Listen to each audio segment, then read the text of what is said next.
A chuva caía em São Paulo com aquela fúria que só quem mora aqui entende.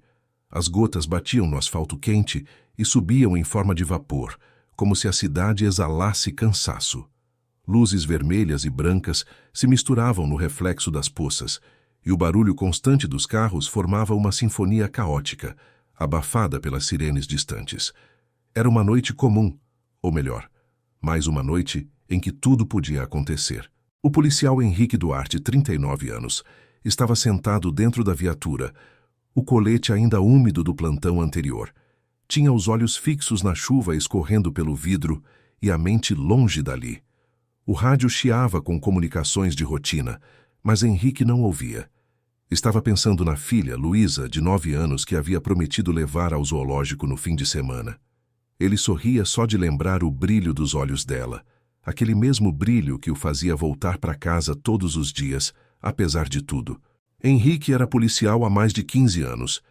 Tinha entrado na corporação movido por um ideal simples: fazer diferença. Mas o tempo, o sangue e a rotina haviam transformado o idealismo em algo mais duro.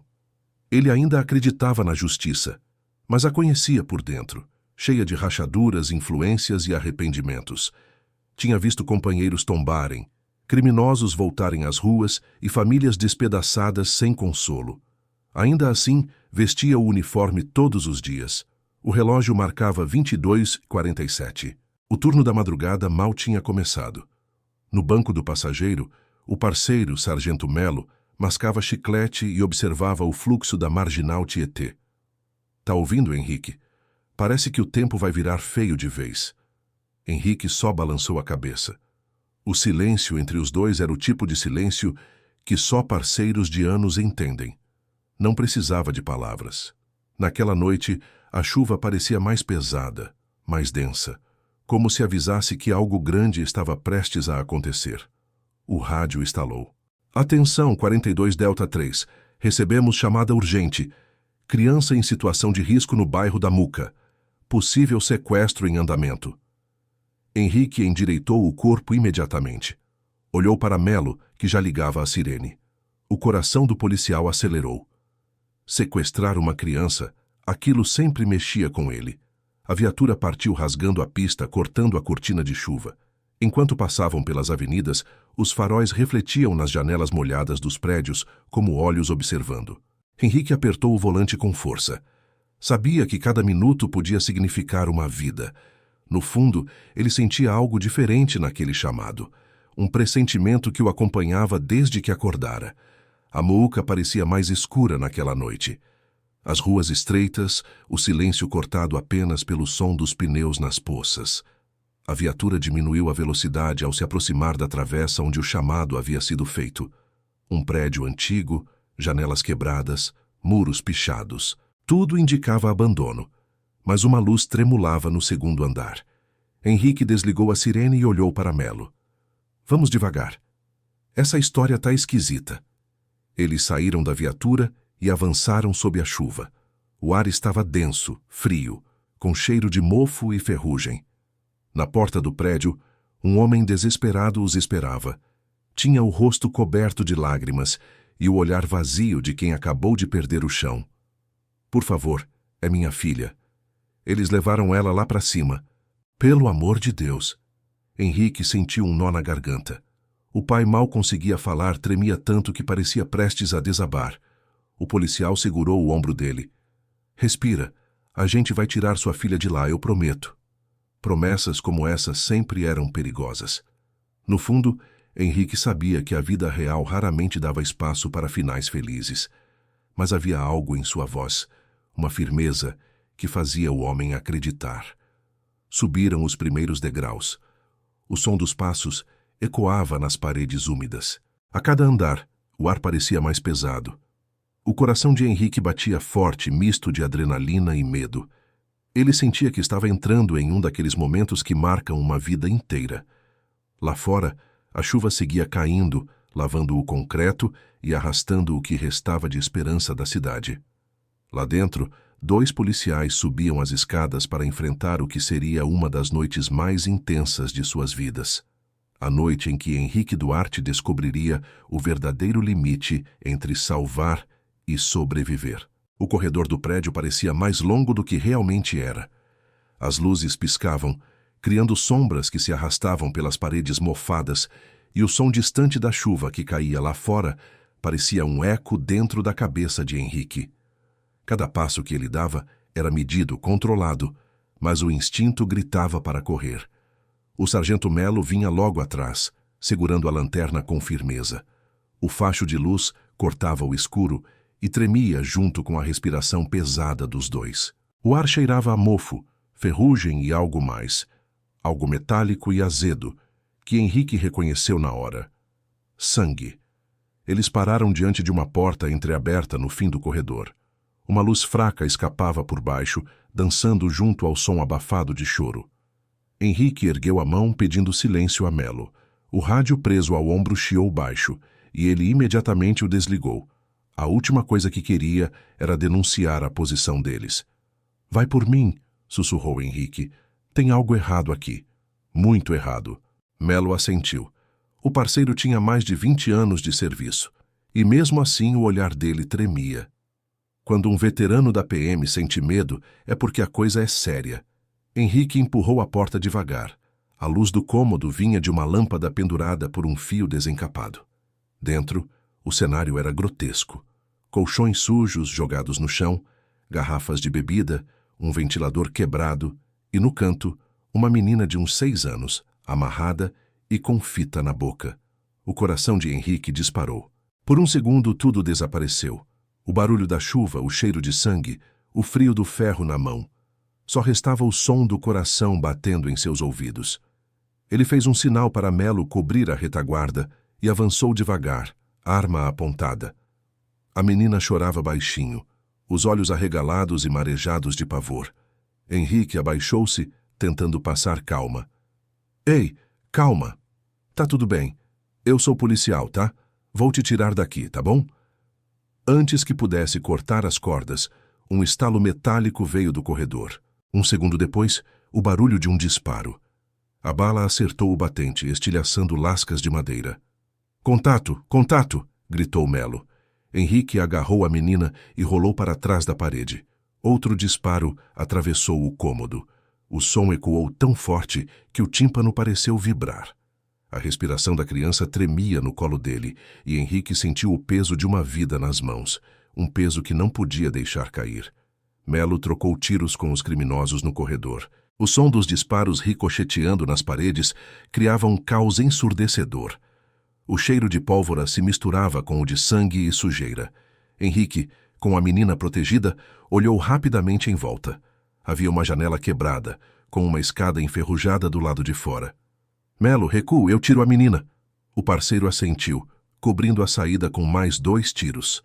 Henrique abriu caminho até a janela, cortando o braço no vidro, mas nem sentiu. Colocou a menina para fora e a desceu pela escada com cuidado até o primeiro andar. Assim que pisou no chão da rua, a sirene distante de outra viatura ecoou ao longe. Reforço. Finalmente, Henrique respirou fundo e olhou para a menina, viva, mas em choque. "Tá tudo bem agora, tá? Eles não vão te machucar mais." Mas, ao olhar para cima, ele viu algo que gelou seu sangue. Do segundo andar, o rosto de um homem se projetava pela janela quebrada. Magro, tatuado, com os olhos vidrados de ódio. Ele segurava uma arma e gritava: "Isso não acaba aqui, policial! Você mexeu com gente grande!" Henrique mirou de volta, mas o homem sumiu dentro da escuridão. No instante seguinte, ouviu outro disparo e um grito. Era Melo. Henrique subiu de volta às escadas sem pensar. Cada degrau parecia um soco no peito. Quando chegou ao corredor, o cheiro de pólvora ainda impregnava o ar. Melo estava caído, com um tiro no ombro, ofegante, mas consciente. "Tô bem. Só pega o desgraçado." Henrique seguiu o rastro de sangue até uma porta arrombada. Dentro, o criminoso estava tentando escapar por uma janela lateral, tropeçando em móveis velhos. O policial gritou: "PM, larga a arma!" O bandido virou, disparando 2 vezes. As balas passaram raspando o corpo de Henrique, que respondeu com 2 tiros secos, certeiros. O homem cambaleou, caiu de costas, ainda segurando a pistola. Henrique se aproximou, o coração acelerado, o suor misturado à chuva e ao sangue que escorria do corte no braço. O bandido tentou levantar o olhar e, antes de morrer, murmurou: "Você não sabe com quem se meteu." O silêncio tomou conta do prédio. Apenas o som da chuva voltou a dominar o ambiente. Henrique olhou para o corpo e, por um momento, sentiu o peso daquilo. Sabia que o inferno daquele homem não terminava ali, e talvez o dele próprio também não. A viatura de apoio chegou minutos depois. A menina foi levada ao hospital. O pai desabou ao vê-la viva e Melo, ainda machucado, foi socorrido.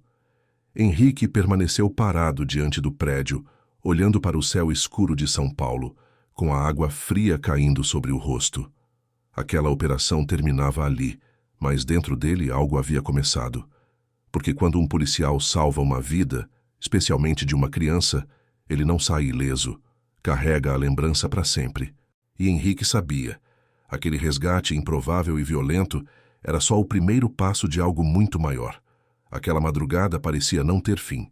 Mesmo depois de tudo, do resgate, dos tiros, da correria, o barulho da chuva ainda batia dentro da minha cabeça como um tambor. No banco de trás da viatura, a menina dormia, enrolada num cobertor térmico. Eu olhava pelo retrovisor e via o rosto dela tremendo, mesmo inconsciente. Era um tipo de medo que não some quando o perigo acaba. Ele fica preso no corpo, escondido, esperando um novo susto para despertar. Quando chegamos à delegacia, a equipe da especializada já estava lá. O delegado Freitas, um cara de voz grossa e olhar afiado, me esperava na porta, cigarro aceso na mão mesmo com a chuva caindo. "Parabéns, soldado. Salvou uma vida. Mas você sabe, né? Isso aqui não acaba assim." Eu só balancei a cabeça. Já sabia. Toda operação tem rastro. E às vezes, o rastro leva para lugares que a gente preferia nunca ver. Enquanto faziam o registro, o perito achou algo estranho na cena. Uma carteira de motorista falsificada, com um nome que não batia com o rosto do homem que eu derrubei. O papel era grosso, o tipo que só se consegue com impressora de laboratório. Freitas pegou o documento, girou no dedo e disse: "Isso aqui não é ladrão de esquina, não. É peça grande. E se o cara tava num cativeiro desses, pode apostar que tem grana pesada por trás." Eu já tinha ouvido essa frase antes, em outras bocas, e sabia o que ela significava. Tráfico de pessoas, lavagem, corrupção. O problema é que, dessa vez, eu estava no centro da história. Na manhã seguinte, a imprensa já fazia fila na frente do batalhão. "PM herói salva menina de sequestro brutal", dizia a manchete. Câmeras, microfones, repórteres, todos queriam o rosto do Salvador. Mas o que ninguém via era o corte no meu braço, que ardia o tempo todo, e a cicatriz que se formava por dentro. Eu fui afastado por 72 horas, protocolo da corporação após troca de tiros com morte. Passei o primeiro dia em casa, tentando dormir, mas cada vez que fechava os olhos, via o rosto da menina.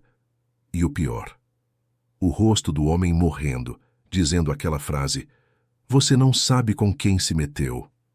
No segundo dia, uma mensagem chegou no meu celular particular. Número bloqueado. Apenas uma foto. O rosto do criminoso morto e uma legenda digitada em letras vermelhas. Ele era o menor dos nossos. O sangue gelou. Levantei da cama num pulo, corri até o portão e olhei a rua. Nada. Mas a sensação de estar sendo observado era real. Liguei para Melo, que ainda estava no hospital. "Irmão, alguém mandou uma mensagem para mim, uma ameaça." Do outro lado ele tossiu, com a voz rouca. Eu disse que isso ia dar merda. Aqueles caras não eram ladrões comuns. A menina é filha de empresário, sim, mas o buraco é mais embaixo. Falaram em pagamento, resgate, mas parece que o negócio envolvia documentos, coisa de lavagem. Fiquei mudo por alguns segundos. Tudo fazia sentido agora.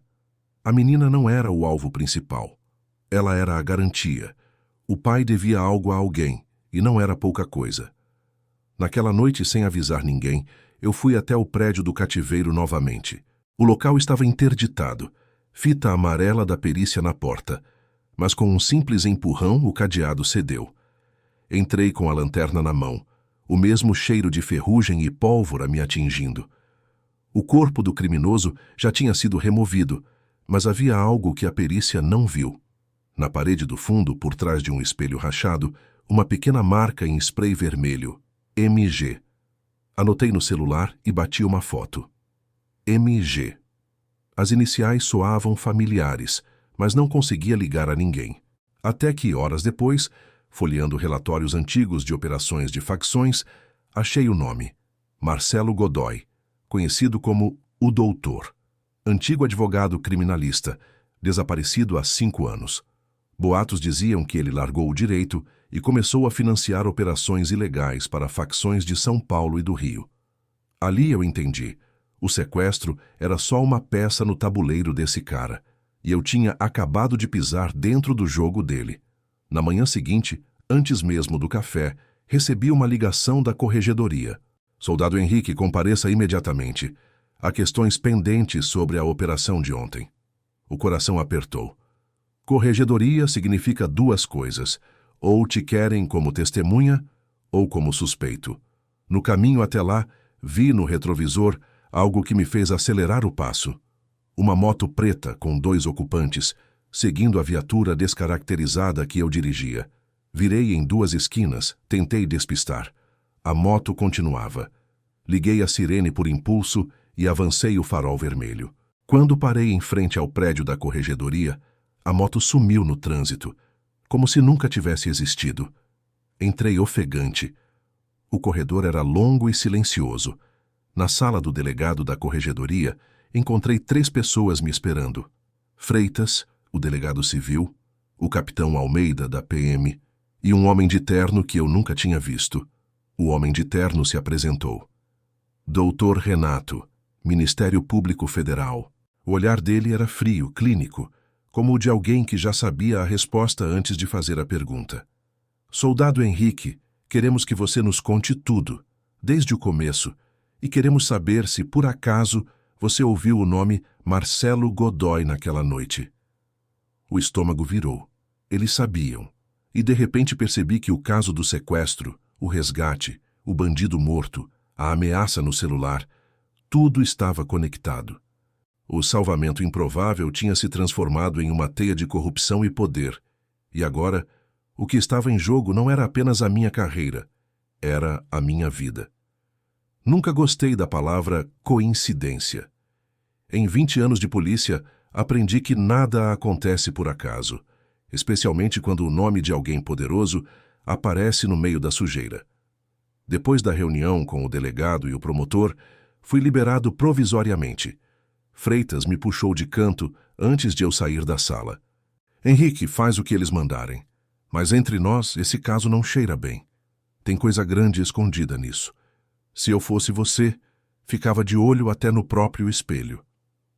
O jeito que ele falou, baixo, rápido, quase sussurrando, me deu calafrios.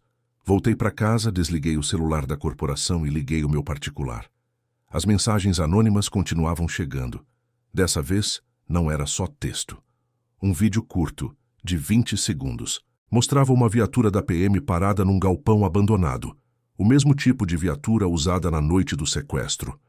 Dentro, 3 homens uniformizados descarregavam caixas metálicas, e por um segundo, um deles virou o rosto para a câmera.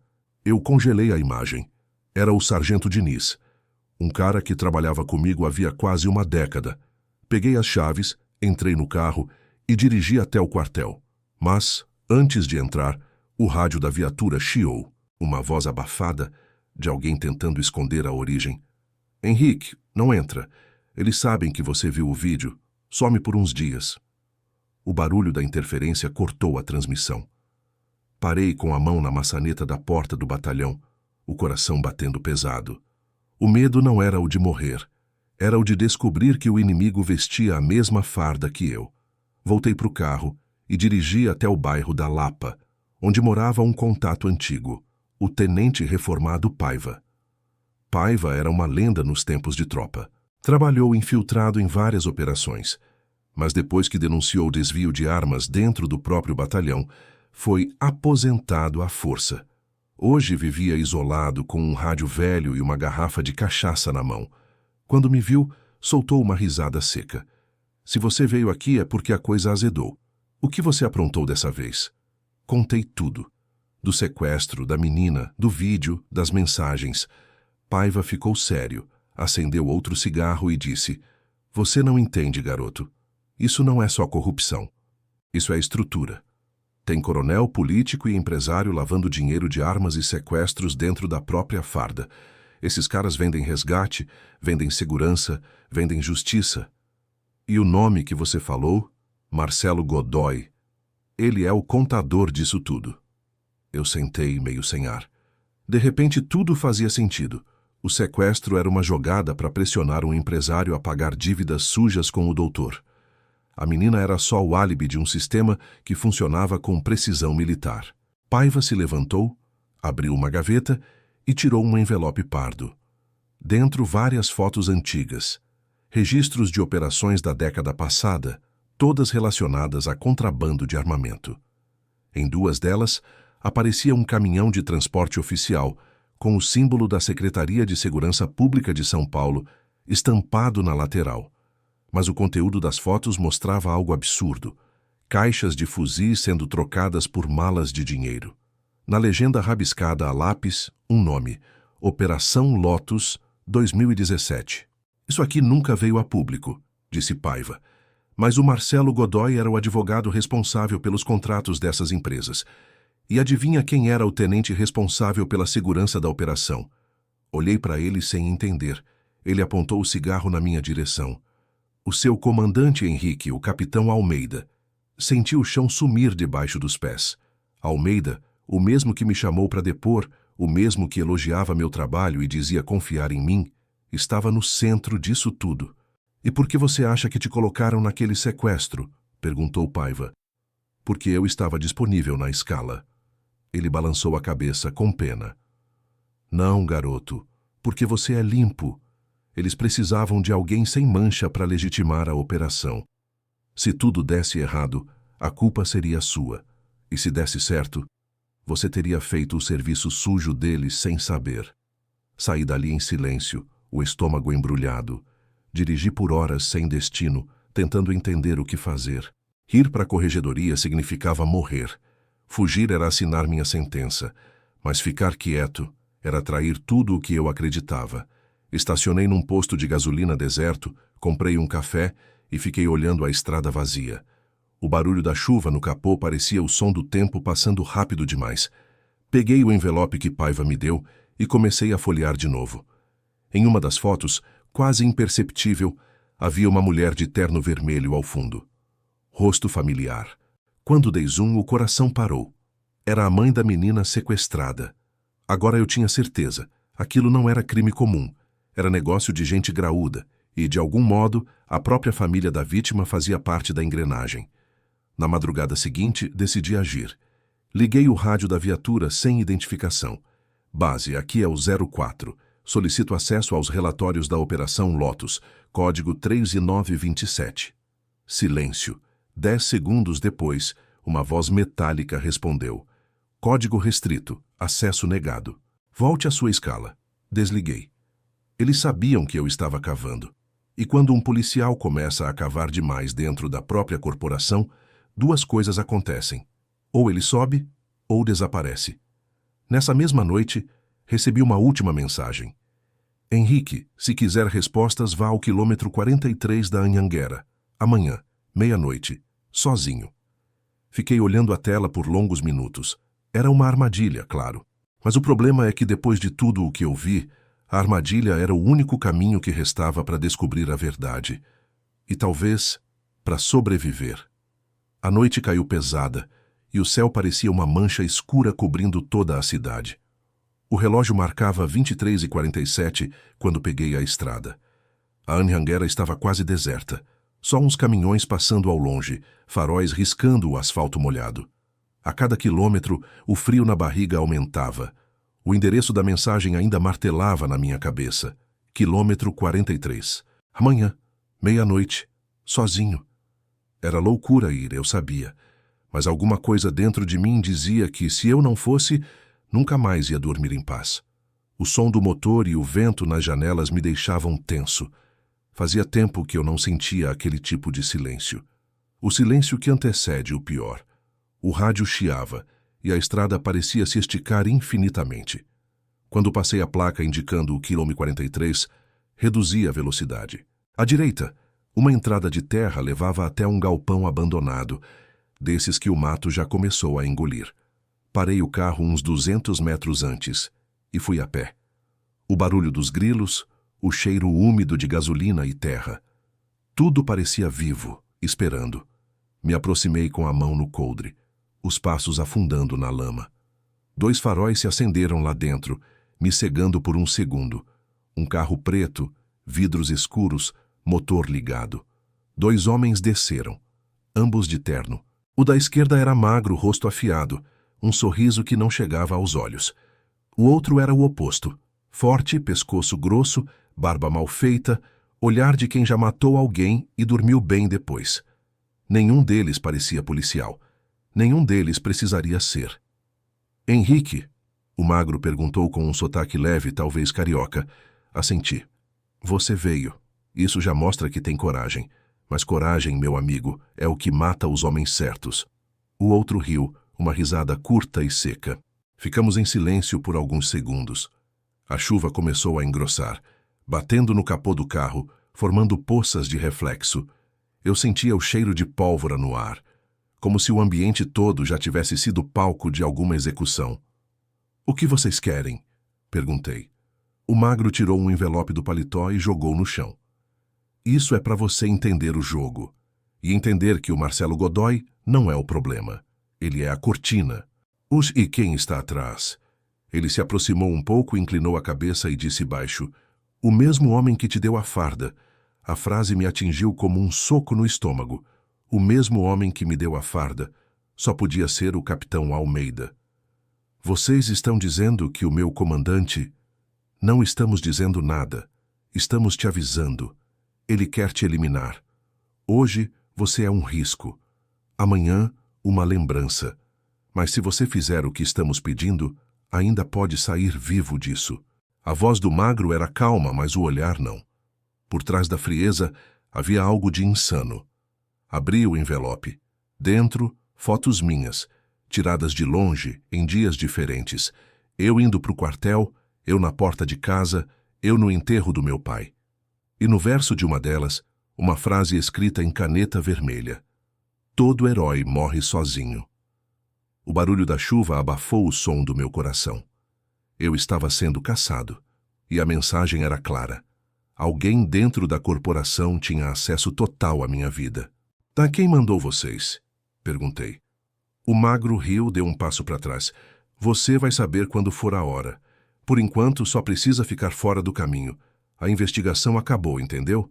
Acabou. Enterra isso." "E se eu não enterrar?" O Brutamontes levantou a camisa. A coronha de uma pistola apareceu na cintura. "Aí a gente enterra você." Fiquei parado, respirando devagar. Na minha cabeça, uma frase que o Paiva sempre dizia: "O silêncio é o maior disfarce da covardia." Que eu não podia mais ser covarde. Avancei um passo, sem hesitar. "Vocês acham que vão me calar? Eu vi o que fizeram, tenho provas." O magro me olhou com pena. "Provas? Você acha mesmo que prova vale alguma coisa, Henrique? O sistema é o dono da verdade, o resto é barulho." Deu as costas e voltou para o carro. O outro me encarou, dedo no gatilho, e disse: "Sai do caminho, policial. Ainda dá tempo de sumir." Eles entraram no carro e foram embora, mas eu sabia que não era o fim. Era só o começo da caça. Esperei alguns minutos antes de sair dali. Voltei para o carro tremendo, de raiva e de medo. No espelho, vi as luzes vermelhas piscando no horizonte. Sirene distante. Eles já tinham chamado reforço. Queriam me pegar resistindo à prisão, como sempre fazem quando querem apagar alguém sem deixar rastro. Peguei o celular e liguei para o Paiva. "Preciso de abrigo. Agora." Ele só respondeu: "No galpão do porto. Vem rápido e sem rastro." Dirigi pelas estradas secundárias com os faróis apagados. Cada curva parecia um teste. A chuva se transformou num dilúvio. As gotas batiam no para-brisa como se quisessem me enterrar ali mesmo. Quando cheguei ao porto, Paiva já me esperava. Rosto sério, pistola na cintura, cigarro aceso. Eu te avisei, garoto. Agora você está na mira dos dois lados.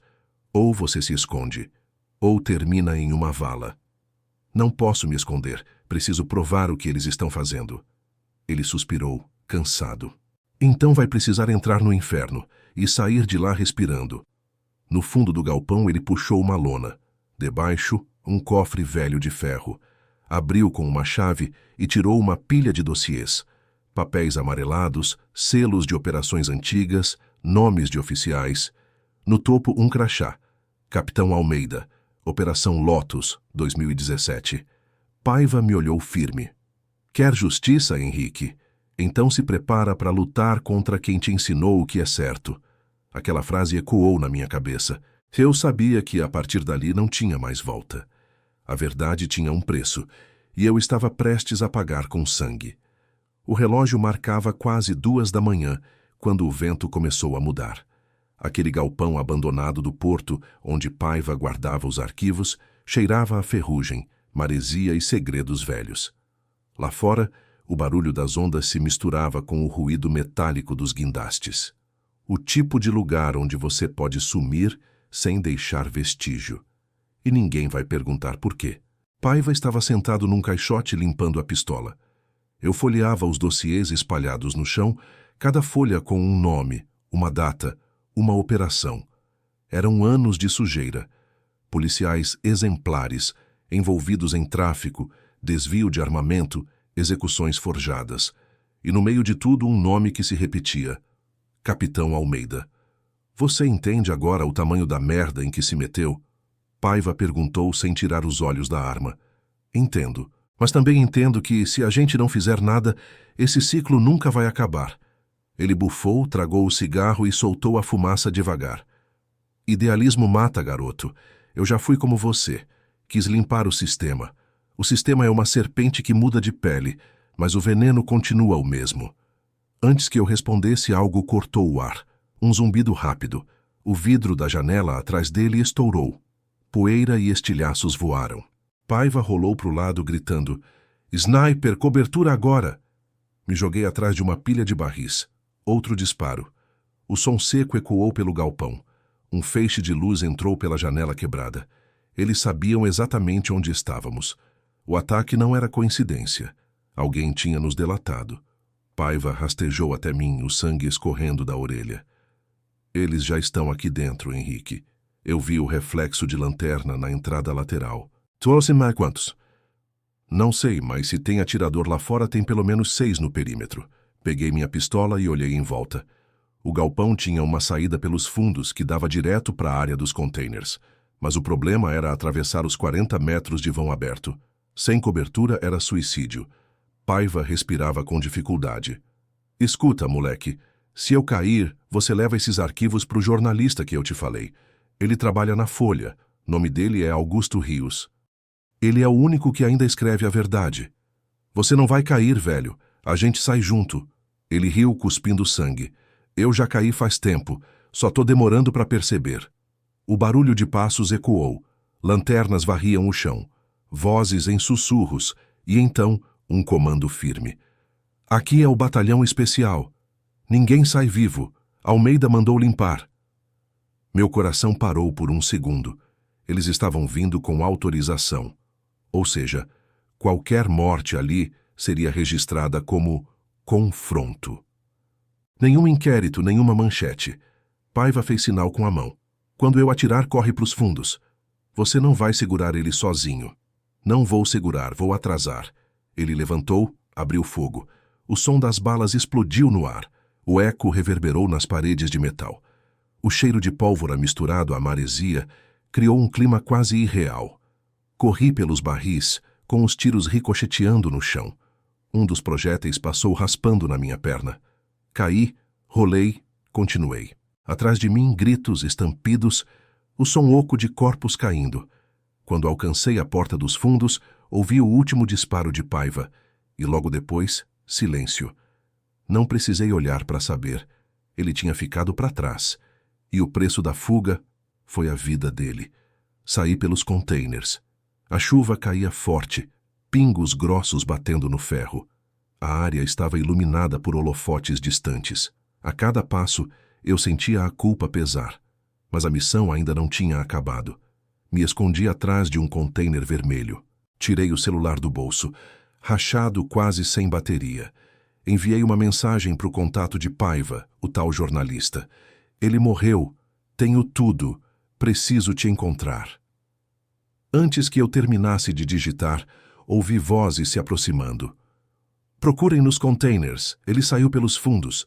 Puxei a trava da pistola e respirei fundo.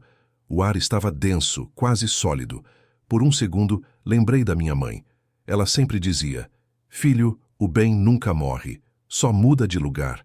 Mas naquela noite, parecia que o bem tinha sido enterrado junto com Paiva. O primeiro policial apareceu na esquina do container. Atirei antes dele reagir. O corpo caiu pesado no chão molhado. Outro veio logo atrás. Atirei de novo. O terceiro tentou vir pela lateral, mas escorregou. Corri, chutei a arma dele para longe e o deixei desacordado. O som dos tiros chamou a atenção dos outros. E então começaram a atirar sem parar. As balas batiam nos containers, fazendo faíscas. A chuva se misturava ao barulho metálico. E eu, ali no meio, entre a lealdade e a loucura, lutava por um pedaço de verdade. Corri até o portão lateral, pulei a cerca de arame. Um dos arames rasgou minha mão, o sangue escorreu quente, misturado à chuva fria. Quando toquei o chão do outro lado, rolei no asfalto e segui rastejando. Atrás, as vozes ainda gritavam, mas a escuridão da madrugada começou a me engolir. Peguei o envelope com os dossiês, agora sujos de lama e sangue. Dentro dele, uma folha dobrada com uma frase que Paiva tinha deixado escrita à mão. A verdade é o último tiro de quem não tem mais munição. Olhei para o mar ao longe, os navios ancorados, as luzes piscando como testemunhas mudas. Paiva tinha razão. O sistema era uma serpente, e eu tinha acabado de cortar o rabo. Agora só faltava acertar a cabeça. Engoli a dor e me levantei.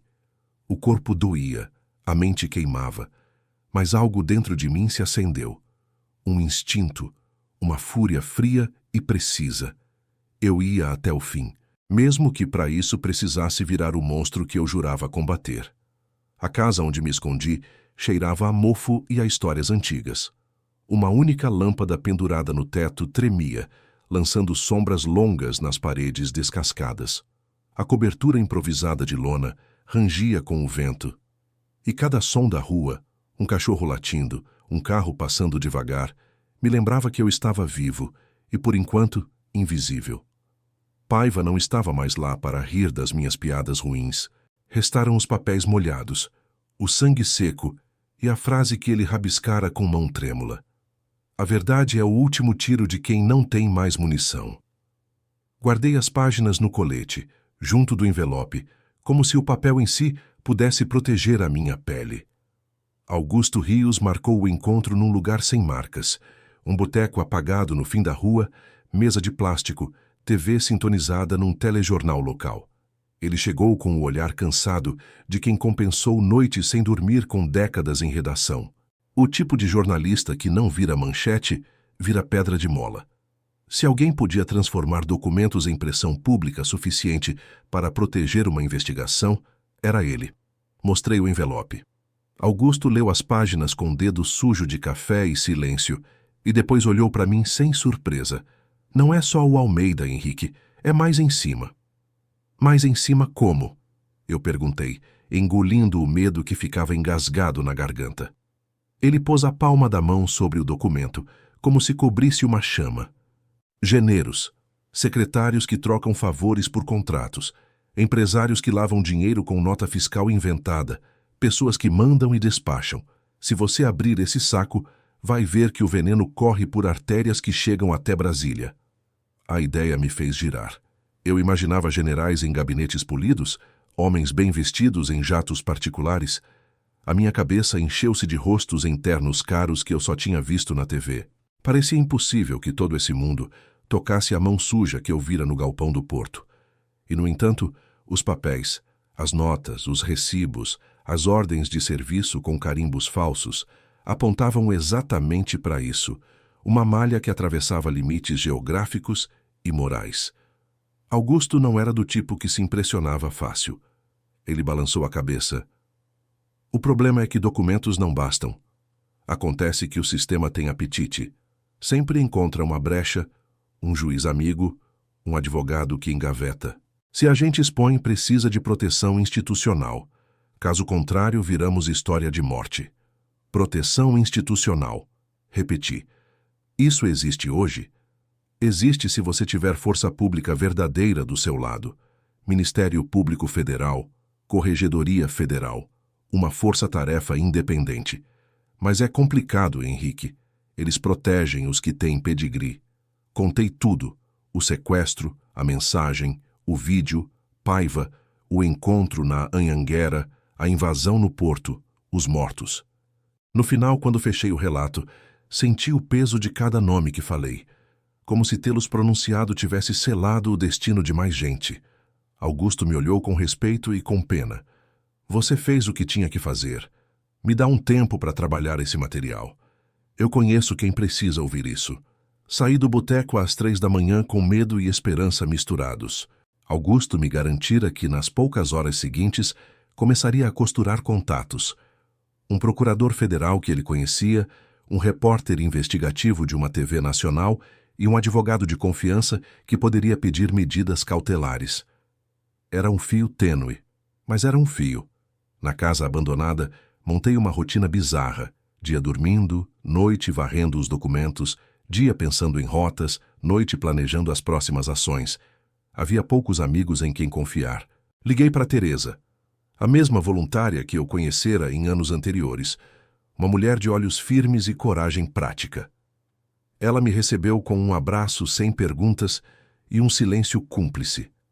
Vamos precisar de logisticar seguras, esconderijos, senhas, e eu conheço quem faz isso sem cobrar o pescoço.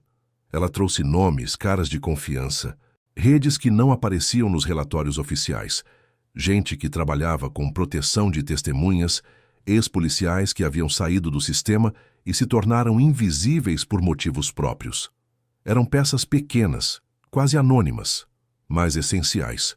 Com elas, comecei a costurar uma proteção frágil, feita de gente que devia favores ou que, como eu, havia perdido muito para a violência do Estado.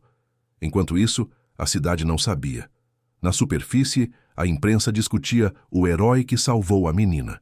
Para a população, eu era o policial que deu nome à esperança de uma família. Mas por baixo, a máquina se recolhia. Almeida fechou o cerco. Promoção interna discreta, elogios em notas oficiais, mutismo calculado. Nas esquinas, sussurros sobre o policial que foi longe demais se espalhavam. O medo trabalha assim. Ele vira rumor, e o rumor é soldo de silêncio. Augusto apareceu com novidades. Havia conseguido uma reunião com o procurador regional que, segundo ele, não era manso. O homem, segundo Augusto, tinha currículo e, mais importante, alguns inimigos menores que lhe eram leais. Era um começo. Mas vamos devagar, alertou Augusto. Eles vão tentar te desmoralizar. Vão dizer que você forjou documentos, que teve envolvimento em venda de armas. A estratégia deles é transformar a vítima em réu. Eu pensava em Paiva e em como ele me olhara antes de morrer, quase como se esperasse que eu continuasse. A cada novo ruído na rua, eu via a cena da invasão se repetindo. Holofotes, estampido, o eco de passos apressados, e a cada vez sentia mais claramente a linha que precisava cruzar. A de um policial que servia o sistema e a de um homem que queria arrancar suas tripas em público. Nos dias que se seguiram, comecei a enviar cópias cifradas do dossiê para contatos seguros.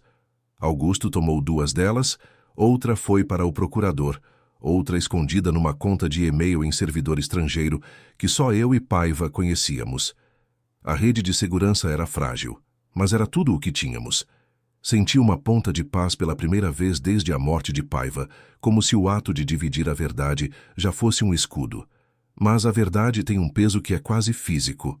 Cada vez que entregava um papel, imaginava mãos poderosas folheando aquelas páginas e calculando estratagemas. Era uma sensação de proximidade com o perigo que lhe dava tênue controle. Era também um modo de não deixar o sacrifício de Paiva ser em vão. Numa tarde quente, quando o verão ainda apertava São Paulo, recebi uma visita inesperada. Um coronel da reserva, conhecido por ter atuado em operações especiais daquela região, bateu à porta do meu abrigo improvisado. Ele se apresentou rápido. Nome, Coronel Dias. E disse em voz baixa: "Fui colega do Paiva. Ele me contou sobre você. Posso ajudar?" Coronel Dias trouxe consigo mapas, rotas alternativas e nomes de oficiais que não figuravam nas fotos, mas cujo passado mostrava ligações com empresas de segurança privada.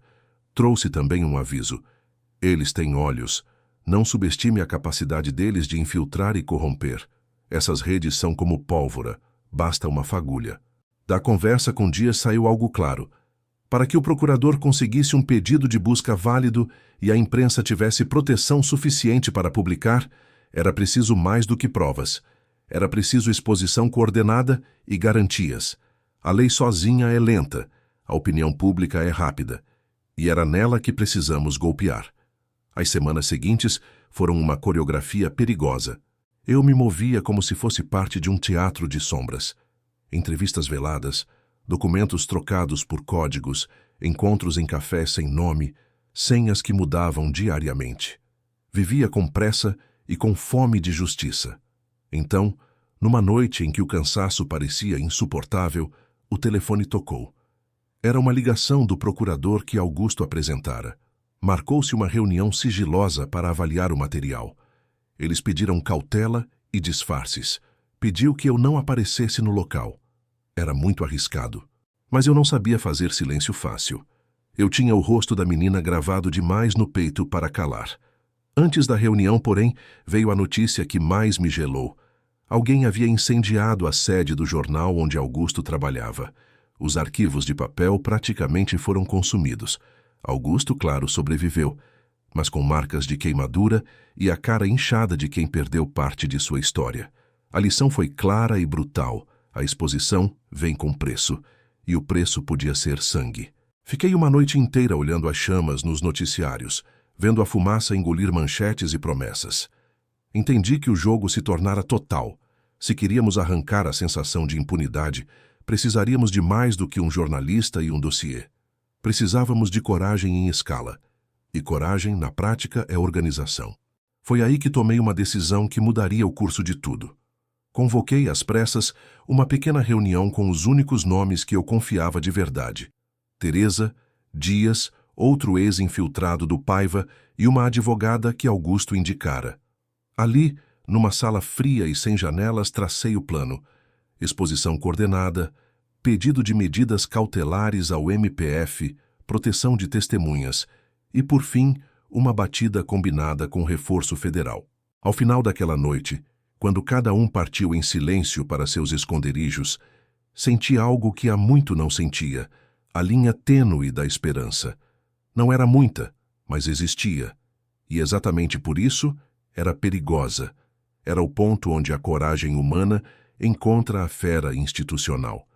Enquanto me deitava em um colchão surrado, as páginas dos dossiês bem dobradas ao meu lado, pensei em Paiva, em Augusto, em Teresa, nos nomes que haviam sido riscados com sangue.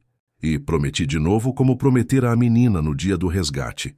Eu não a deixaria sozinha, porque às vezes a verdade precisa de gente disposta a abrir feridas em público para que a cidade possa entender que o mal não é incurável, apenas conveniente. Acordei antes do amanhecer com o som distante de sirenes. No começo achei que fosse paranoia, mas quando ouvi o motor de uma viatura estacionando a 2 quadras, o instinto falou mais alto. Levantei, vesti a roupa e conferi se o dossiê ainda estava intacto.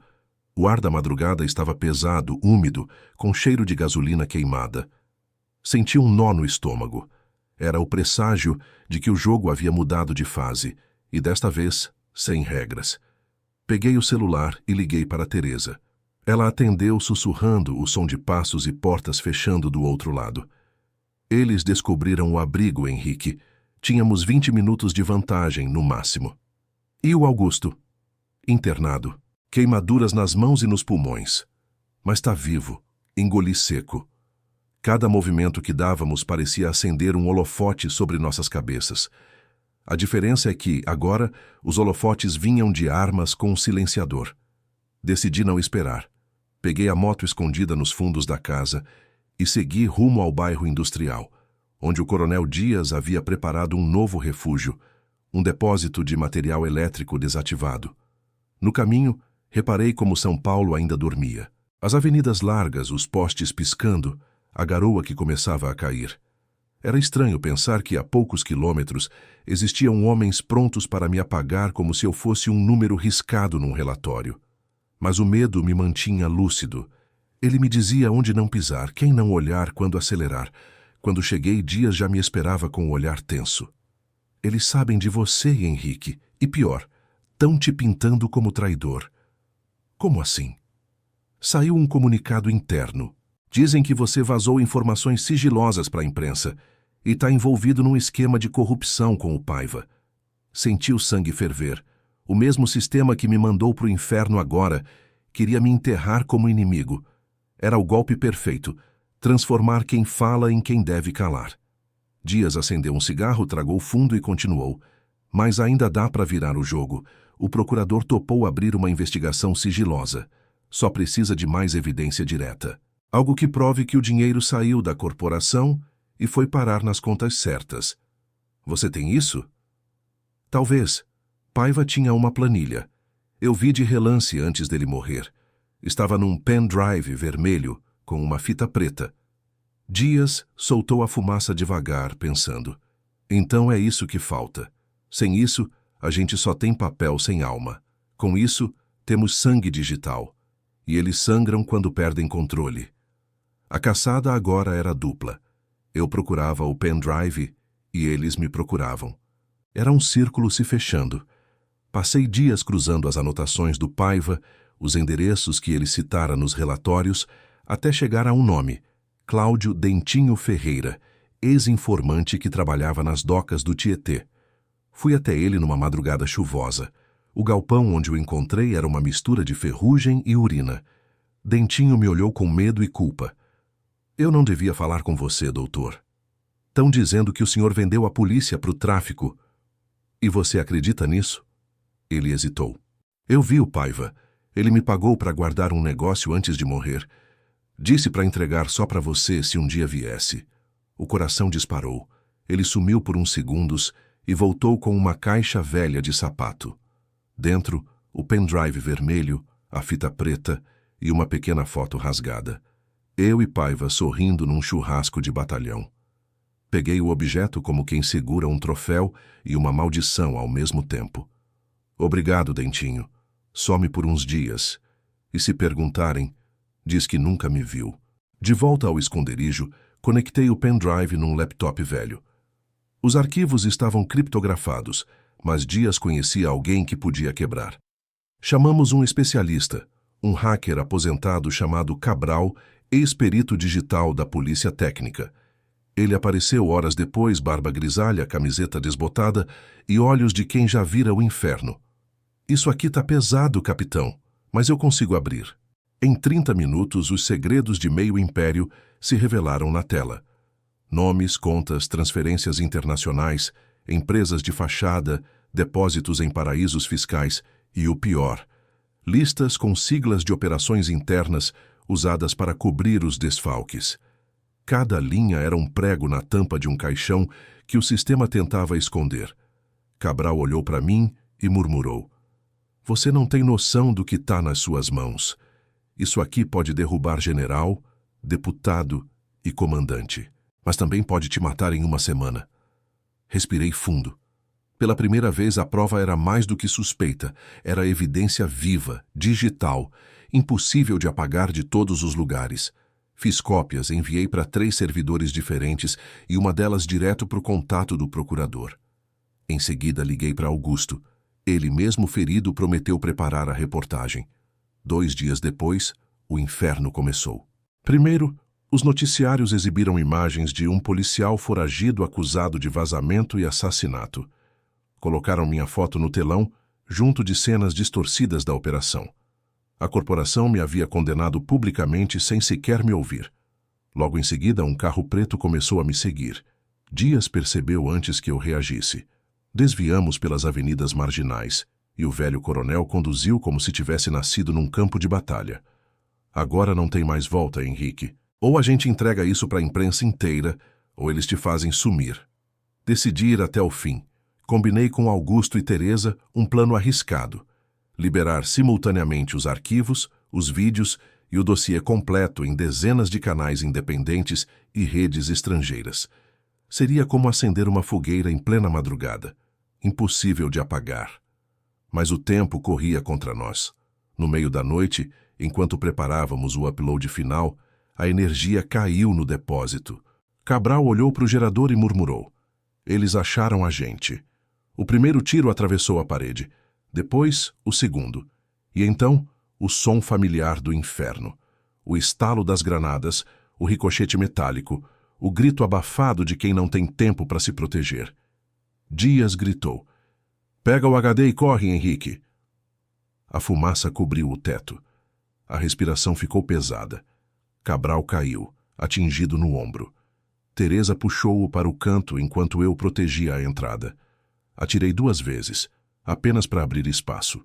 Não havia mais estratégia, era sobrevivência.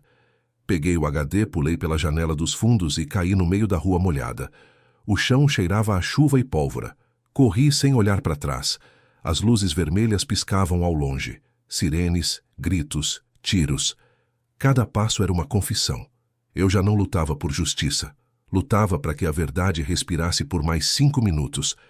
Atravessei a avenida, peguei uma moto abandonada e desapareci na madrugada paulista, levando o HD preso ao peito, como se carregasse o coração do país inteiro batendo entre as mãos.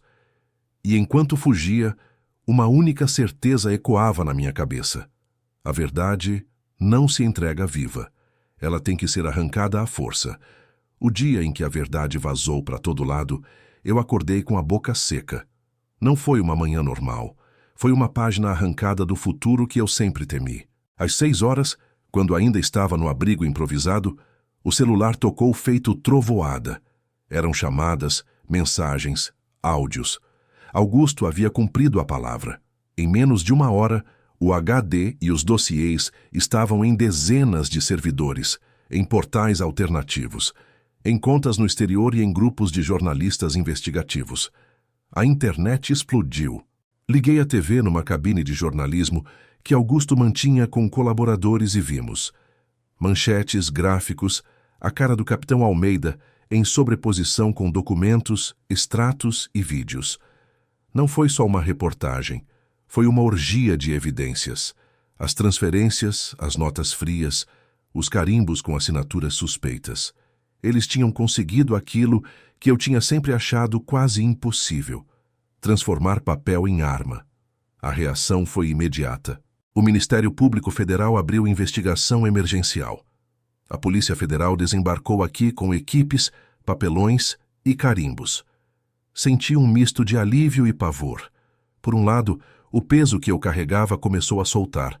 Por outro, sabia que a fera, agora ferida em público, reagiria com fúria desmedida.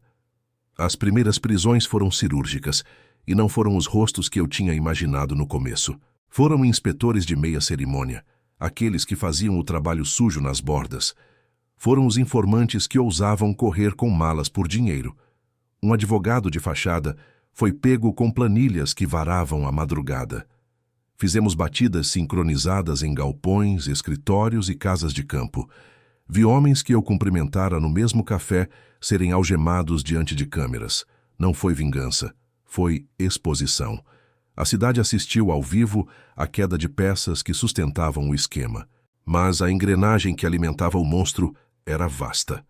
Almeida sumiu dos holofotes oficiais com a habilidade de quem sabe desaparecer de verdade. Foi deslocado administrativamente para uma comissão, tirado da linha de fogo, mesmo com provas sendo mostradas.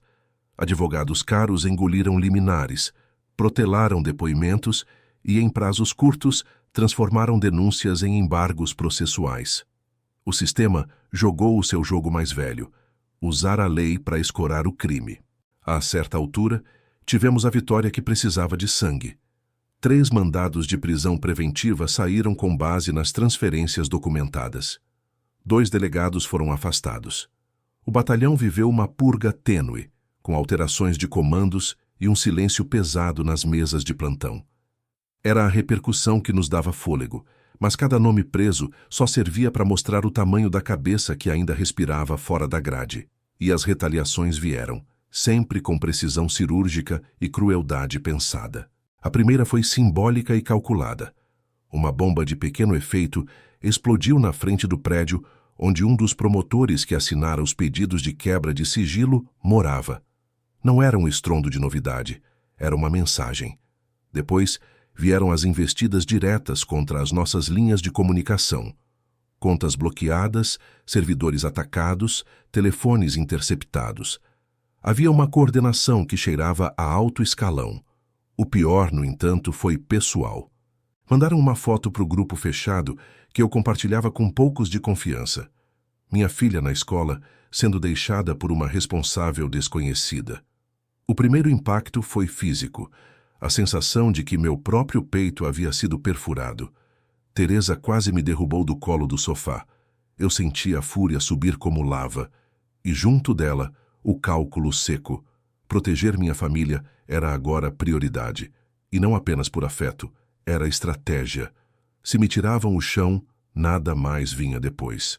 E a violência não ficou só em ameaças. Uma madrugada, voltando de uma diligência, minha moto foi cercada. 2 carros bloquearam a pista e homens com coletes sem identificação pularam, vozes autoritárias mandando eu largar a arma. Eu lembro vagamente do solavanco, do asfalto raspando na bota, do cheiro forte de gasolina. Alguém tentou enfiar uma sacola na minha cabeça. Eu senti o frio metálico de uma arma encostada nas minhas costelas. Foi rápido. Explosões de adrenalina, um chute seco, um golpe no queixo e, quando abri os olhos, vi uma lâmpada fluorescente, teto baixo de uma sala. Tinham me levado. O que aconteceu ali dentro foi o que eu mais temia. Interrogatório sem direito a registro, ameaças veladas, uma dança de frases onde me ofereciam 2 caminhos. Suma ou morra em casa. Era a palavra do capitão Almeida, reproduzida por vozes que tinham a cadência de mando. Resisti, não por bravura existencial, mas porque a única arma que tinha era a verdade que carregava. No final me deixaram, me largaram amarrado à margem de uma estrada, com a moto queimada ao lado e um bilhete preso ao guidão. Você pediu. Você perdeu. A humilhação pública deu lugar a um rigor clínico. Era hora de consolidar o que havíamos exposto. Augusto organizou uma coletiva com a presença de representantes do MP, da PF e de jornais independentes. Ali, diante das câmeras, exibimos as provas mais contundentes: extratos, imagens, nomes. A coletiva virou manchete nacional e, por alguns dias, uma pressão real corroeu as muralhas da impunidade. Ganhamos tempo, e com o tempo vieram medidas mais duras, ordens de afastamento, comissões de sindicância e, o mais importante, pedidos de prisão contra alguns dos operadores financeiros ligados ao esquema. Mas a vitória era tão amarga quanto necessária.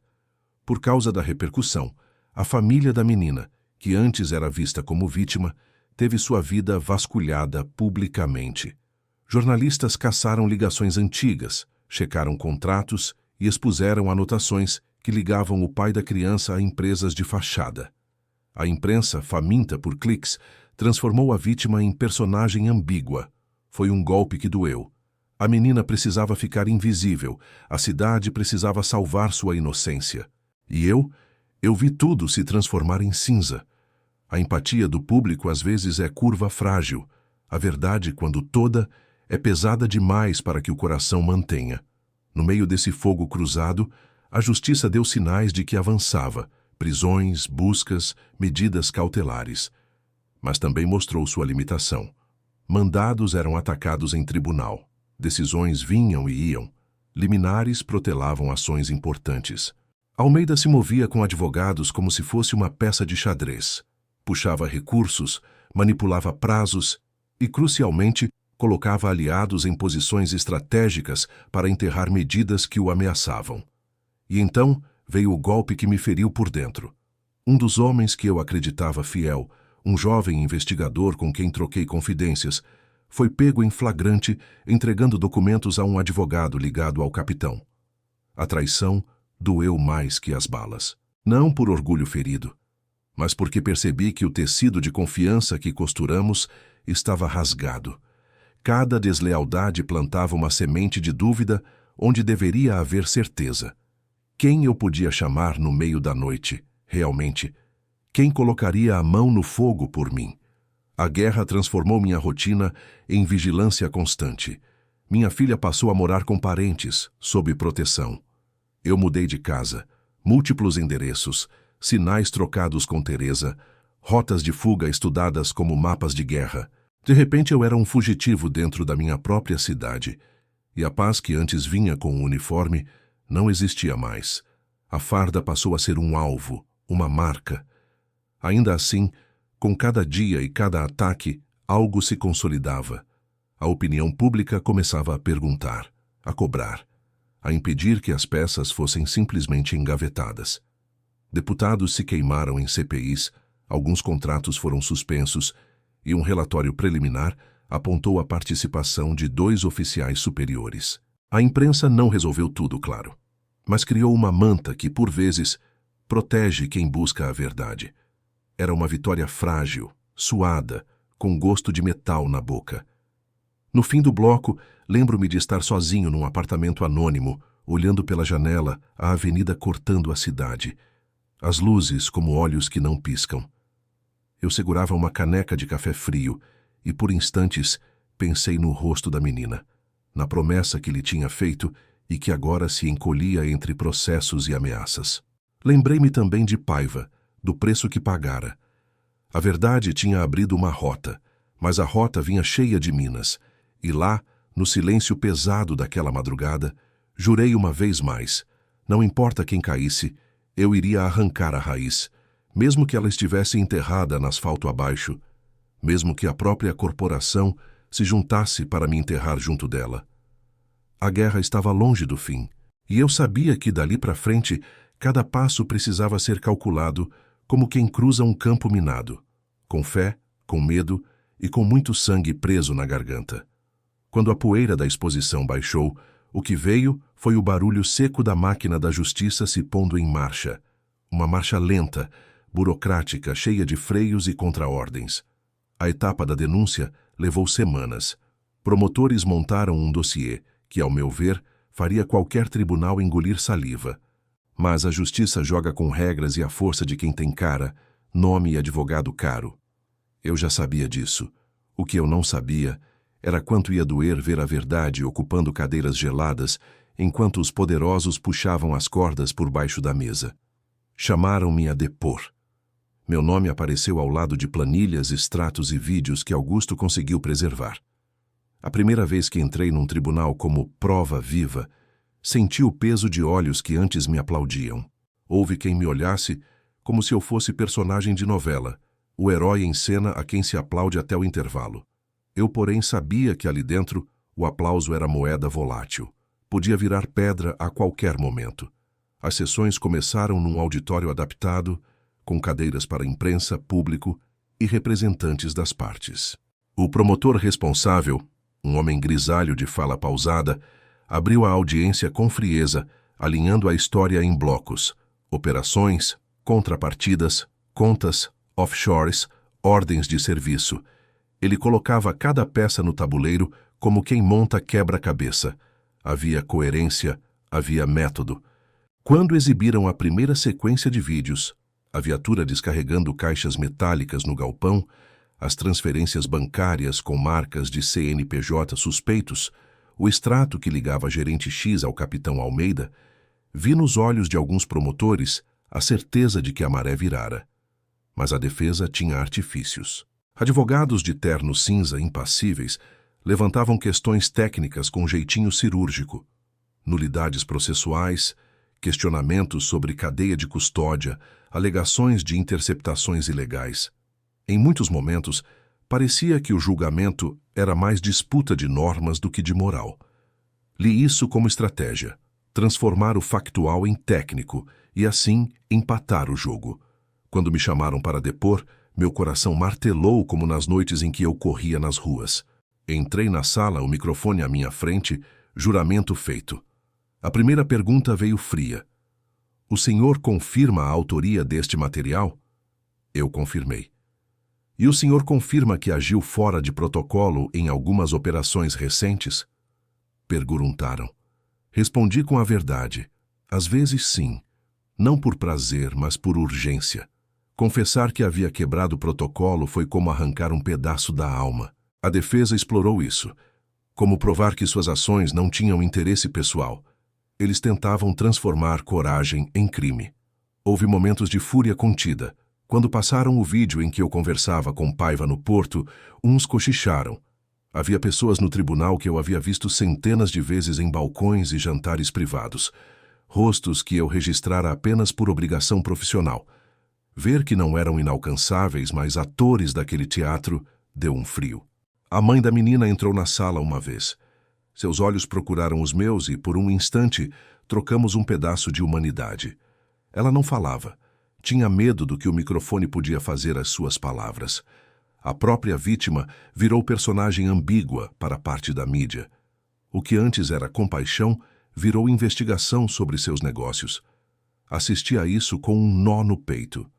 A verdade, quando inteira, tem a capacidade de ferir inocentes. A defesa trouxe suas testemunhas. Um delegado que jurou que as assinaturas eram forjadas. Um contador que afirmou que aquelas transferências eram empréstimos lícitos. Um investigador que disse que havia procedimentos internos que tornavam algumas das provas inválidas. Em vários momentos a estratégia funcionou. Juízes concederam liminares que suspendiam partes das escutas, outras provas foram colocadas sob dúvida técnica e o processo ganhou pausas e reaberturas como quem respira antes de um golpe. Mas houve também vitórias fundamentais. Um perito internacional confirmou a autenticidade de parte dos arquivos, e um banco suíço, pressionado por ordens judiciais, liberou rastros de transferência que ligavam empresas de fachada a contas controladas por um trust ligado a um dos filhos de um deputado que, até então, se fingia de distante. Essas confirmações abriram portas e criaram um rastro que não podia ser facilmente apagado por liminares. A pressão internacional foi decisiva. Quando o nome de um banco suíço entra, a panela esquenta. Mesmo assim, os poderosos não ficaram de braços cruzados. Utilizaram o arsenal clássico.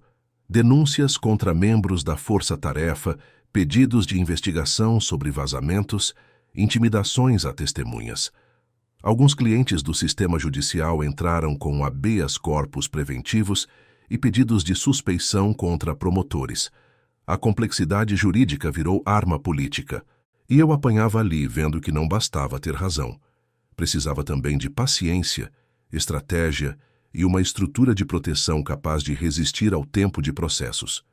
Num dia particularmente duro, quando a tensão subiu, ocorreu o que ninguém esperava: um embate na saída do tribunal.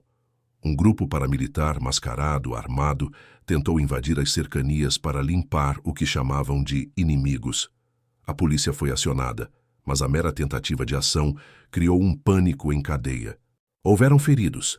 Uma viatura foi incendiada. O corredor do tribunal tremeu com gritos. A imagem do Estado combatendo o próprio crime virou manchete mundial e piorou as coisas. A família dos poderosos alegou clima de ódio e exigiu proteção total. Aquele dia mostrou que o palco da justiça era também teatro de guerra. No meio de todo esse turbilhão, minha vida pessoal continuava a ruir. Meu afastamento continuou indefinido. Minha filha, que eu jurara proteger, estava sob escolta na casa de parentes. Ver uma criança crescer por fotos no celular foi um preço duro. E as cartas que recebíamos, bilhetes, fotos, recados anônimos, eram lembretes de que quem movia as peças tinha alcance. Uma vez encontrei um envelope na porta. Dentro, um bilhete curto com tinta borrada. Já vimos você no espelho. Coisa simples, mas terrível. Serve para lembrar que o medo não precisa ser grande. basta ser cotidiano. A certa altura, enquanto o processo corria, o Ministério Público solicitou medidas para a proteção de testemunhas. Várias pessoas aceitaram colaborar, sob condição de sigilo e mudança de identidade. Alguns delatores abriram o jogo e, com isso, o quebra-cabeça começou a ganhar contornos mais firmes. Nome por nome, transferências por transferências, operações por operações. O que parecia ser uma rede local se provava nacional, e alguns pontos até internacionais. O rastro levava a empresas de segurança privadas, a contratos com prefeituras, a contratos de transporte de carga que no papel prestavam serviço a órgãos públicos, e foi nesse fio que a fúria dos poderosos encontrou uma válvula de escape. Tentaram desacreditar o procurador que coordenava a ação, inventando notas de imprensa sobre suposta parcialidade. Abriram processos administrativos contra membros da equipe da PF, pediram auditorias e solicitaram sindicâncias intermináveis. A estratégia era clara: cansar o processo, consumir recursos, criar desgaste público até que a opinião se voltasse contra os caçadores e em favor dos capturados. Era uma guerra de atrito. Ainda havia momentos humanos, raros e puros. Numa das audiências, antes de minha fala, entrou no plenário a mãe da menina sequestrada. Ela conseguiu falar por 2 minutos com a voz trêmula. Não pediu vingança. Pediu apenas que a verdade fosse usada para proteger outras crianças. Nessa fala havia uma dignidade que cortou o tribunal. Foi a lembrança de por que tudo aquilo começou. E foi o que me segurou quando a defesa bateu mais forte. Os meses se transformaram em um calendário sangrento de audiências e recursos. Algumas provas foram aceitas, outras foram postas de lado. A cada sessão havia ganho e perda. A justiça mostrou ser tanto instrumento de redenção quanto mecanismo de proteção para os que têm sistema. Eu aprendi a ler as entrelinhas. O processo judicial não é só lei, é poder, narrativa e pressão. E enquanto a narrativa pública nos protegia, a burocracia trabalhava para desmontar o que havíamos exposto. Ao encerrar esse bloco do nosso relato, não posso fingir vitória absoluta. Vimos prisões, afastamentos, manchetes globais e promotores determinados. Também vimos liminares, manobras de defesa, tentativas de amordaçar delatores e episódios violentos. O tribunal seguiu, e eu segui com ele, sabendo que nada ali estava garantido. A verdade havia vencido o terreno, mas a guerra pelas consequências ainda não acabara. Havíamos ganho batalhas, restava a guerra pela paz. E naquele fio de incerteza eu me perguntava, cada vez com mais frequência, se a justiça não for mais do que um teatro, quem vai encenar o final decente? Quando a poeira dos tribunais começou a baixar e as manchetes perderam brilho, veio o silêncio. Aquele silêncio incômodo que se instala depois do barulho das sirenes, depois dos gritos, depois da glória passageira da justiça televisionada. Foi nesse silêncio que entendi o que realmente significa pagar o preço da verdade. E ele não é leve. Ele não é rápido. Ele não é justo. Os poderosos, os que ainda estavam de pé, reorganizaram o tabuleiro. Mudaram os nomes das empresas, criaram novos CNPJs, transferiram ativos para laranjas mais limpos, e enquanto o país se distraía com o próximo escândalo, eles se reinventavam. O crime, percebi, não morre, ele muda de forma, e a justiça, por mais que tente, sempre chega alguns passos atrasada.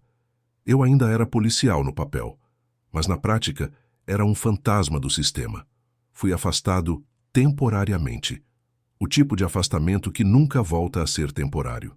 Não por falta de provas a meu favor, mas por excesso de incômodo. Quando você fala demais, o sistema encontra um jeito de te colocar de lado. A hierarquia não perdoa quem revela que a farda também pode sangrar de dentro para fora. Morava em um pequeno apartamento na Vila Mariana. Cortinas fechadas, um rádio velho ligado o tempo todo para abafar o som dos meus pensamentos. O telefone tocava pouco, e quando tocava, era sempre alguém com voz hesitante, dizendo que não podia falar muito. Colegas da antiga equipe foram transferidos. Alguns pediram exoneração, Outros sumiram sem deixar vestígio. Augusto, o jornalista, vive agora sob proteção em outro estado. A mãe da menina, com a ajuda de uma ONG, conseguiu mudar de identidade. Mas nada daquilo me parecia vitória. Parecia apenas sobrevivência.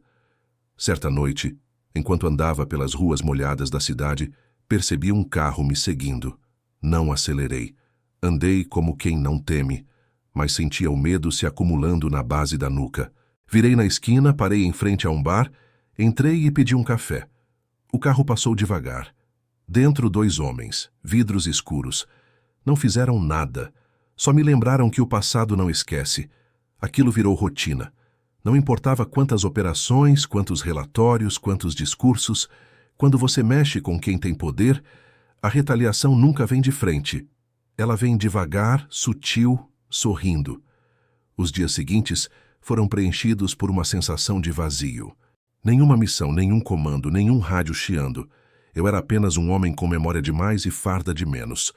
Foi quando recebi um envelope sem remetente. Dentro, uma única folha. Uma foto aérea tirada de drone mostrando minha sacada. Embaixo, escrito a caneta: "A gente ainda te enxerga." A partir dali, a paranoia virou rotina. Mudei de endereço, troquei o número do celular, parei de usar redes sociais, mas sabia que nada disso apagava o rastro. Quem tem acesso aos bastidores sabe.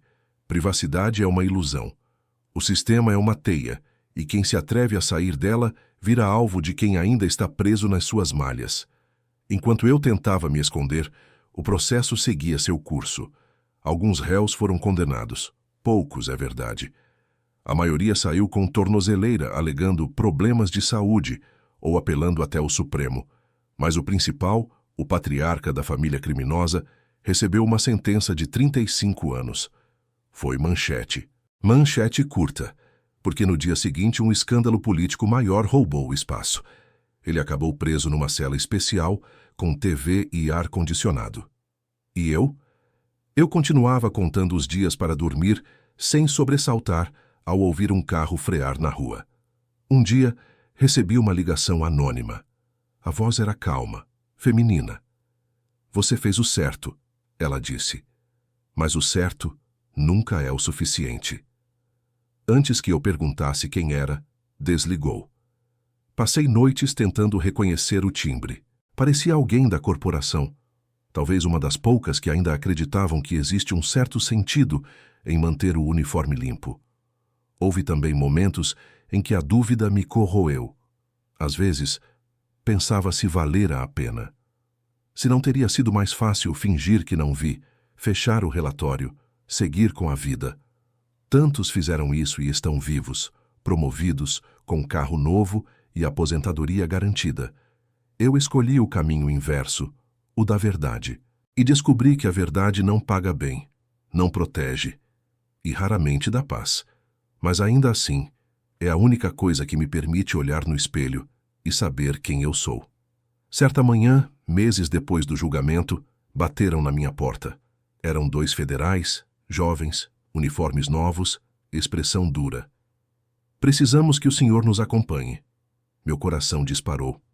Achei que era uma retaliação, mas ao entrar no carro, percebi o contrário. "É sobre o caso da fronteira, senhor", disse um deles. "Há indícios de uma nova rota, e o nome do senhor ainda aparece nos relatórios como referência." A estrada até a base foi longa. Durante o trajeto, olhei pela janela e vi a cidade acordando. Ônibus lotados, padarias abrindo, crianças indo para a escola. Tudo parecia igual. Mas eu sabia que, em algum lugar, as mesmas mãos que eu havia ajudado a expor continuavam agindo, agora com mais cautela, mais sutileza. O jogo não para, ele apenas muda as peças. Chegando à base, encontrei alguns rostos familiares, velhos conhecidos de operações anteriores. Eles me explicaram. Uma nova célula criminosa havia assumido o controle das rotas que a família dominava. O mesmo sangue, o mesmo DNA, apenas nomes diferentes. As rotas de tráfico, os contatos com milicianos, os acordos com políticos, tudo reaparecendo, como um vírus que o corpo tenta combater, mas nunca erradica. O comandante da operação me olhou e disse: Sabemos o que o senhor passou, mas precisamos da sua experiência. É agora ou nunca. E naquele momento, percebi que, apesar de tudo, eu ainda era o que sempre fui. Um policial. Cansado, marcado, mas ainda em pé.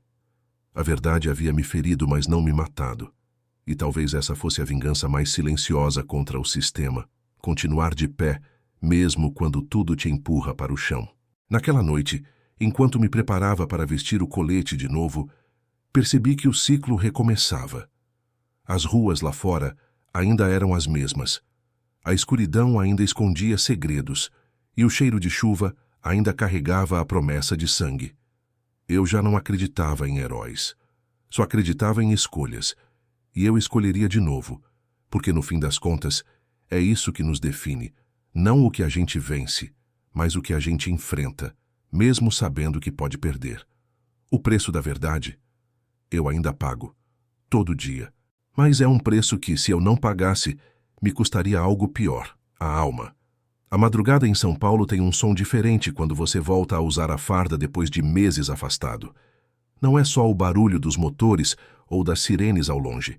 É o som do próprio corpo tentando lembrar como respirar dentro do colete, como andar com o peso do coldre batendo na perna, como manter o olhar firme quando a mente ainda carrega cicatrizes invisíveis. A base improvisada da operação ficava num antigo galpão nos arredores da Marginal. Um espaço frio, cheirando a ferrugem e óleo queimado. Homens e mulheres uniformizados, rostos cansados, olhares duros. Ninguém ali parecia confiar em ninguém, e com razão. Depois de tudo o que eu havia revelado, o fantasma da corrupção pairava em cada conversa, em cada aperto de mão. O comandante me recebeu com um aceno discreto. Alberto, precisamos da sua leitura. Essa célula tem o mesmo padrão da antiga família que você desmantelou. A diferença é que agora estão mais organizados, com cobertura política e tática. Abri os dossiês. Nomes, rotas, fotografias. Muitos rostos novos, mas a estrutura era a mesma. O mesmo modelo de poder, a mesma ganância, o mesmo cheiro de sangue travestido de dinheiro. Eles controlavam o tráfico nas zonas norte e leste, usando empresas de reciclagem e cooperativas de transporte como fachada. O dinheiro vinha de todo lado. Cocaína, armas, jogos clandestinos. O que me chamou a atenção, porém, foi um nome no rodapé de uma das planilhas. Leandro B. Leandro havia sido um dos meus informantes anos atrás. Um garoto de periferia, crescido entre o crime e o desespero. Eu o ajudei a sair da favela, conseguir emprego como segurança. Agora, seu nome aparecia no meio de um esquema de lavagem de dinheiro e importação de armamento. Era como ver um filho adotivo virando o inimigo. Na noite seguinte, montamos uma vigilância na região da Muca. Os carros parados em fila, faróis apagados, apenas o brilho azulado das telas dos rádios iluminando os rostos. A tensão era densa, palpável. Cada respiração parecia um estalo.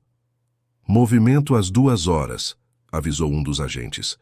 Pelo retrovisor, vi uma caminhonete branca se aproximando lentamente, com o vidro traseiro coberto por lona preta. Fizemos o sinal. Avançamos. A abordagem foi rápida, cirúrgica. 2 homens algemados, 3 fuzis apreendidos e um celular que valia mais do que tudo. Conversas, contatos e coordenadas de entregas. No meio das mensagens, encontrei uma que gelou meu sangue. Diz para ele que o velho tá de volta, que o policial não aprendeu a lição. O velho. Sabia de quem se tratava. O patriarca da família criminosa. Aquele que, segundo os registros, ainda estava cumprindo pena. O que significava aquilo? Um recado? Uma provocação? Ou algo muito pior? As investigações seguintes revelaram que o velho, na verdade, nunca deixou de comandar. De dentro da penitenciária, ele gerenciava o tráfico por meio de advogados e familiares. O Estado, mais uma vez, era cúmplice da própria ruína. Eu assistia àquilo e sentia o mesmo nojo, a mesma impotência que havia sentido anos atrás. Mas, dessa vez, algo em mim era diferente. Eu não queria mais apenas prender. Queria entender. Queria saber onde o ciclo começava. E se existia alguma forma de quebrá-lo. Passei noites analisando relatórios, reconstituindo rotas, ligando pontos. Descobri que o grupo planejava algo maior, um carregamento de armas que chegaria pelo Porto de Santos, escondido em contêineres de frutas. Armas de guerra destinadas a rearmar comunidades inteiras dominadas pelo crime. Propus uma operação de interceptação. O comandante hesitou. Não temos apoio político para isso, disse. Eu sabia o que ele queria dizer. Interferir no porto significava mexer com interesses que ultrapassavam o submundo. Chegavam aos gabinetes, às licitações, aos contratos. Mas eu insisti. E no fim, fomos. Na noite da operação, a chuva caiu pesada. Relâmpagos cortavam o céu, refletindo nas poças de água e criando sombras que pareciam se mover sozinhas. Estávamos em 10 viaturas discretas, mais 2 equipes da inteligência. O rádio chiava, as vozes tensas. Quando o comboio dos caminhões saiu do porto, demos o bote. Foi rápido, brutal e confuso. Tiroteio, gritos, o cheiro de pólvora se misturando com o da chuva. Vi um dos meus homens cair, atingido no ombro. Atirei de volta sem pensar. Tudo virou instinto. O tipo de instinto que só o campo de batalha ensina. Quando o último disparo cessou, o silêncio voltou, pesado, absoluto. No chão, entre as caixas abertas, dezenas de fuzis AK-47, todos com numeração raspada. Era a prova final, o elo perdido entre a nova célula e o velho império da família. Mas também era o tipo de descoberta que não traz vitória, só mais perguntas. De volta à base, sentei no canto, as mãos tremendo. A chuva ainda batia lá fora, e por um momento tudo pareceu distante. Os tiros, as vozes, a dor. Lembrei da primeira vez que vesti a farda, 25 anos atrás. Eu acreditava que podia mudar o mundo. Agora, só queria que o mundo não me engolisse de vez. O relatório final foi entregue na semana seguinte. O comandante o leu em silêncio, depois me olhou e disse: "Fechamos um ciclo, Alberto, mas você sabe que outro começa amanhã." E eu sabia. O crime não dorme. Ele só troca de rosto. Naquela noite, ao voltar para casa, vi meu reflexo na janela do metrô. Cabelos grisalhos, olhar cansado, mas ainda firme. Pensei em tudo o que perdi. Amigos, família, paz. E ainda assim, percebi que, mesmo com o corpo marcado e a alma cansada, eu continuava.